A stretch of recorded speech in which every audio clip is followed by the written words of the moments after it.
बासपुरस तो होगी, ये सिलसिला कहीं तो रुकेगा। ये जरा क्लिप चलाएं ना, देखें तो सही कि इस शख्स ने बात क्या की है एक आईनी इदारे के बारे में। चलाएं, जरा क्लिप चलाएं प्लीज। बावजूद अगर वो यहाँ पे तैनात रहे या तैनात किए गए तो हम इलेक्शन कमीशन और उनके मेंबरान को, उनके खानदानों को और ये जो लोग हैं इनको वार्न करते हैं कि अगर हमारे साथ ज्यादतियों का सिलसिला हुआ, ये ज्यादतियों का सिलसिला आपको वापस पे करना पड़ेगा। ये बात वाज़े तौर पे अपने पास लिख ले। हमने बड़ा सब्र किया है, हमने बड़ी एहतियात की है, लेकिन ये मामला चलने का नहीं है। अगला क्लिप भी जो अदरिया के बारे में ये क्या फरमाते हैं और माजी में ये क्या बयान देते रहे हैं, जिसका सेक्रेटेरिएट बंद था, सेक्रेटेरिएट से नोटिफिकेशन आता है और इलेक्शन कमीशन की हैसियत सिर्फ एक मुंशी की हो गई है इस हुकूमत में। इदारों का जवाल तो हमने इस हुकूमत के दौरान देखा है, पाकिस्तान ने इससे पहले नहीं देखा। तूषा खाना का केस चल रहा है, डिस्क्वालिफिकेशन का, टिरियन जेड वाइट का जो इन्होंने कंसीलमेंट की है, फॉरेन फंडिंग का केस चल रहा है। अदलिया को कह रहे हैं आपका बाप भी डिस्क्वालीफाई नहीं कर सकता। गुजारिश ये है, एक ड्यू प्रोसेस ऑफ लॉ है, कानून और आइन का एक तरीकेकार है।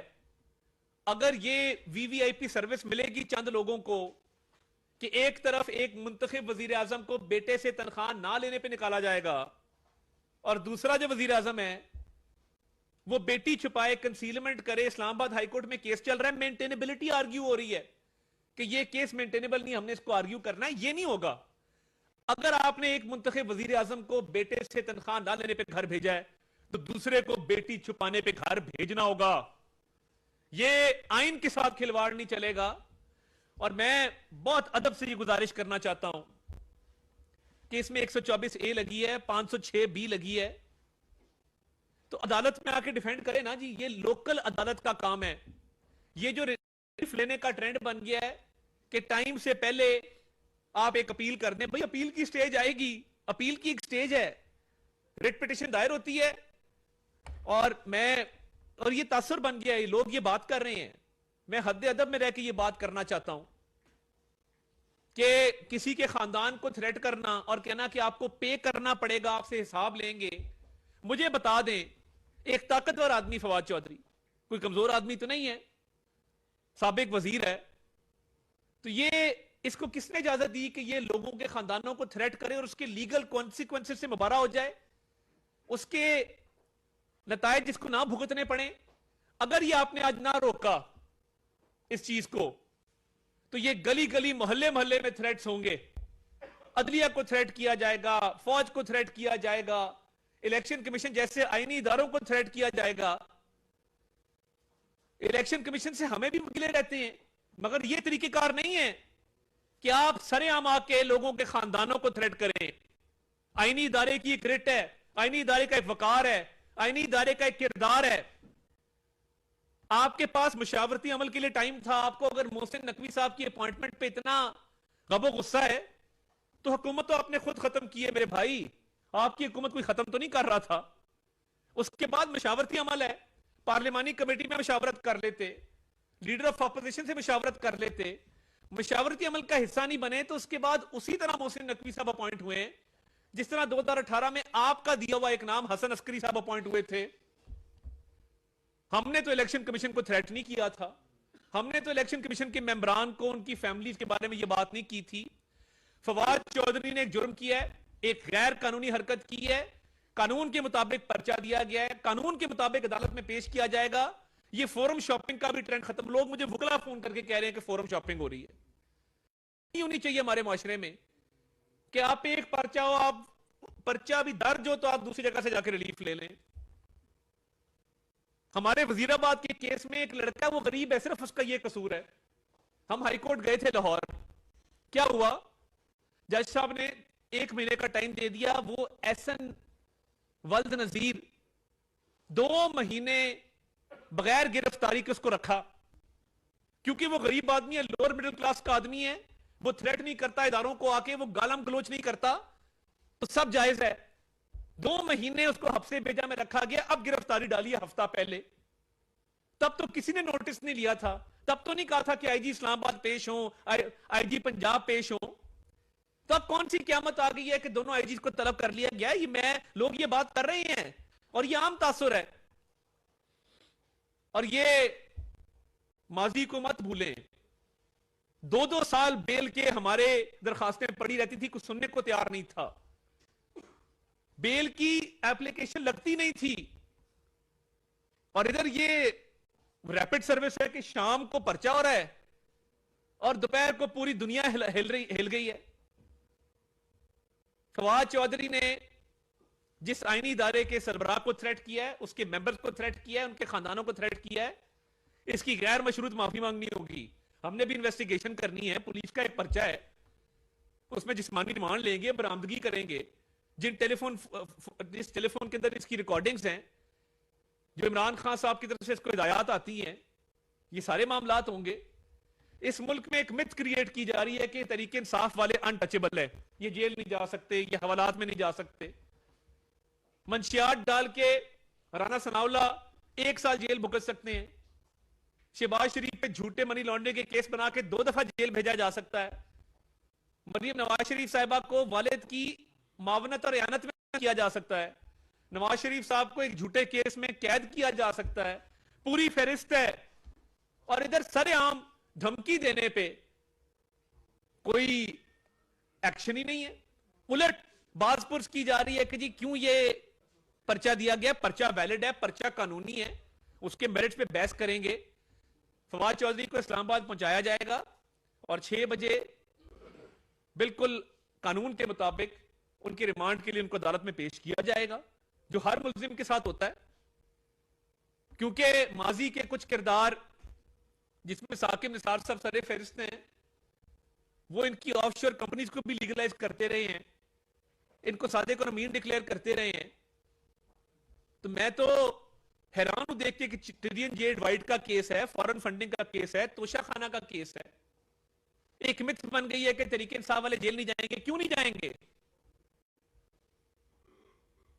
जो केसेस में संगीन और हैरान कुन इंकशाफात हो रहे हैं, ये इमरान खान साहब ने इस मुल्क के साथ खिलवाड़ किया है।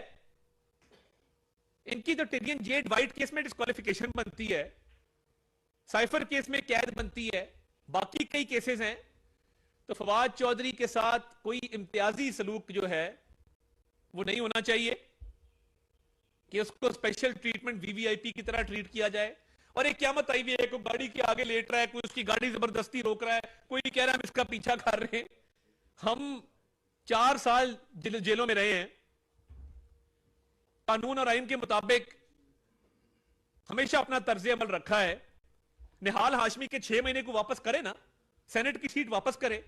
तलाल चौधरी को क्यों निकाला गया? वो इलेक्शन नहीं लड़ सका। दानियाल अजीज साहब इलेक्शन नहीं लड़ सके। उन्होंने भी यही बातें की थी ना, इसी तरह की बातें की थी, इससे कोई एक स्टेप पीछे बातें की होंगी। तो फवाद चौधरी को ऊपर से उतरा फरिश्ता नहीं है, कोई दूध का धुला नहीं है। इस मुल्क में पर्चे होते हैं, कानून के मुताबिक होते हैं, उन पर्चों को भुगतना पड़ता है, कानून के मुताबिक अदालतों में पेश होना पड़ता है। यह नहीं होगा कि पर्चा दर्ज हो और पर्चा दर्ज होती खारिज हो जाए। यह नाइंसाफी है, यह गैर कानूनी अमल है। इसके खिलाफ स्टैंड लेंगे और पूरा स्टैंड लेंगे, भरपूर स्टैंड लेंगे। ये तरीके इंसाफ वाले, इन्होंने कभी मुश्किल देखी नहीं है, सियासी जद्दोजहद है कोई नहीं। इमरान खान ने 1 घंटे हवालात में कभी नहीं गुजारे। जेल तो बहुत दूर की बात है, बनी गाला के हिसार में या जमान पार्क के हिसार में बैठ के भड़के मार देना, पूरी कौम को गुमराह करना, तो ये संगीन जुर्म है। इसके संगीन नतायज हैं, ये भुगतना पड़ेंगे और हिसाब देना होगा। क्योंकि इंसाफ का म्यार फवाद चौधरी के लिए कोई डिफरेंट नहीं है। इंसाफ का वही म्यार है जो निहाल हाशमी के लिए था। आप पे तो भी पर्चा हुए, निहाल हाशमी ने 6 माह कैद काटी है। तो ये कानून के मुताबिक रिमांड की सजा की जाएगी। ट्रांजिट रिमांड हो गया, अदालत में पेश किया जाएगा, तफ्तीश होगी और कानून के मुताबिक आगे कार्रवाई जो है वो अमल में लाई जाएगी। जी आपने बड़ी बयान की है। देखिए, जैसे जनाब ने फरमाया कि ये सियासी गिरफ्तारी नहीं है, ना सियासी केस है, आईनी अदारों को नकारा गया है। इससे पहले देखा गया है कि पीटीआई की जितने भी लीडरशिप है, इंक्लूडेड उनके हाई जो लीडर है, बड़ा एक जो भी केस बना उसमें उनको रिलीफ भी मिला है। तो क्या आप ये समझते हैं ये केस जो किया गया है इलेक्शन, इसमें तो आपका किरदार ही नहीं, इलेक्शन कमीशन एक इंडिपेंडेंट अदारा उन्होंने किया है, तो क्या आप ये समझते हैं कि ये जो सारा कुछ एक पार्टी के ऊपर डाला जा रहा है, बिलखसूस नून लीग के ऊपर, इसके पीछे भी कुछ खास जो अदारे या कुछ खास लोग हैं जो आप लोगों को नून लीग को डैमेज करना चाह रहे हैं अंदर इलेक्शन के पहले? नहीं, देखिए बात यह है कि जिस तरह मैंने कहा कि इंसाफ का दोहरा मेयार और निज़ाम नहीं चल सकता। आपने गैर कानूनी कदम उठाया है, एक दरख्वास्त आई सेक्रेटरी इलेक्शन कमीशन की तरफ से, कानून के मुताबिक पर्चा दिया, कानून के मुताबिक कार्रवाई उसमें अमल में लाई जाएगी। मैं नहीं समझता कि इसमें कोई और इन्वॉल्व है या कोई नून लीग को इसमें डैमेज करने की कोई कोशिश है। देखें, हमारा बयानिया बिल्कुल सिंपल है, किसी के साथ सियासी इंतकाम नहीं होगा, किसी के साथ पॉलिटिकल विक्टिमाइजेशन हम नहीं करेंगे, मगर जो आइन और कानून के मुताबिक खिलाफ वर्जियां हैं उस पे एक्शन लिया जाएगा, भरपूर एक्शन लिया जाएगा। और देखिए, इमरान खान साहब टेक्निकली तो डिस्क्वालिफाइड है ना। टिरियन जेड वाइट की जो कस्टडी है वो किस हैसियत से दी है? एफिडेविट साइन किया हुआ है। अगर उससे आगे चलें, तोशा खाना का ट्रायल है, अदालत में पेश ही नहीं होते। फॉरेन फंडिंग केस है, पेश ही नहीं होते। वो एक तारिक शफी नामी बिजनेसमैन है, वो नोटों के ब्रीफ केस लेके फिर रहा है, वो उसकी भी गिरफ्तारी अमल में नहीं आती। तो ये जो फोरम शॉपिंग की मैं बात कर रहा हूं ना, डैमेज इससे हो रहा है कि आप गैर कानूनी हरकत करें और एक दामाद साहब हैं जो पीटीआई के वजीर थे, उनको जाके दरखास्त करें, और वो दामाद साहब, लोग दावा करते हैं, लोग ये बात करते हैं, वकला ये बात करते हैं, बार रूम में ये गॉसिप होती है कि वो सरेआम पीटीआई में बैठ के बात करते हैं कि जी बताएं, मैं आपका केस लगवाता हूं, मैं आपके केस का फैसला कराता हूं। साइफर का केस है, जस्टिस असजद जावेद गुराल ने 24 फरवरी की डेट चेंबर में डाल दी। उनके पास केस जाता है, वकील को भी नहीं सुनते। तो बात यह है कि अगर इस तरह करेंगे और केसेस जो जिनमें गैर कानूनी इक़दामात वाज़े हैं उसमें बगैर सुने, बगैर मौका दिए रिलीफ देंगे, तो फिर ठीक है। फिर जो रोज बेचारे दरखास्त गुजार अदालतों में खड़े होते हैं, फिर असलम और बूटे का क्या कसूर है? वो बेचारे क्योंकि गरीब हैं। मैंने आपको वजीराबाद की एग्जांपल दी, वो दो भाई हैं, बेवा मां को लेके मैं कोर्ट भी गया था, 2-2 महीने कोई उनकी सुनवाई नहीं हुई क्योंकि वो गरीब थे। ये फवाद चौधरी है तो ठीक है, ये मनमानी करे, ये बदमाश है।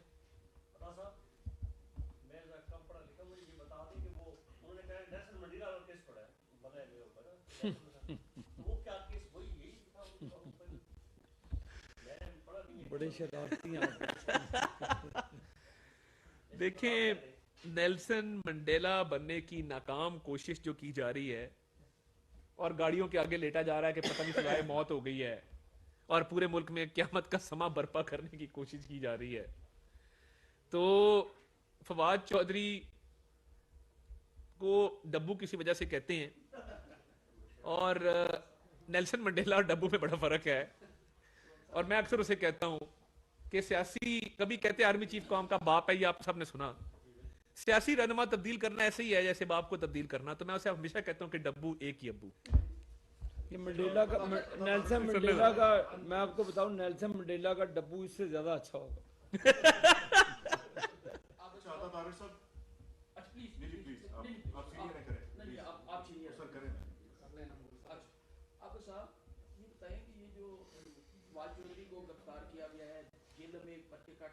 गुजरात में पर्चे काटे गए, इसको हम लोग समझ सकते हैं कि सियासतदानों का ये तारीख आप लोगों ने चला दी है, जेल भरो तारीख तो नहीं शुरू कर दी है। नंबर 2 कि यही आज की गिरफ्तारी जो है इंडिया टीवी ने बड़ी उछाली है, इसमें भी हमारे मुल्क का क्या? हुजूर, ये गिरफ्तारी हुकूमत ने नहीं की। एक अता सारर ने कहा, एक दरख्वास्त, आईनी दरख्वास्त आती है इलेक्शन कमीशन ऑफ पाकिस्तान की, आप मेरे बच्चों को, मेरे ख़ानदान को थ्रेट करते हैं। मैं एक आईनी इदारे का सरबराह हूँ, आप मुझे थ्रेट करें, आपको ये किसने छूट दे दी? और उसके ऊपर आप जो हमारी जो आर्म फोर्सेस के सरबराह हैं, आप उनको टारगेट कर रहे हैं, आप इंडिया के पेज पर खेलते हुए आप अपनी आर्म फोर्सेस को टारगेट कर रहे हैं इस बेशर्मी के अंदर। ये नून लीग या किसी लीग का इसके अंदर कोई हाथ नहीं है।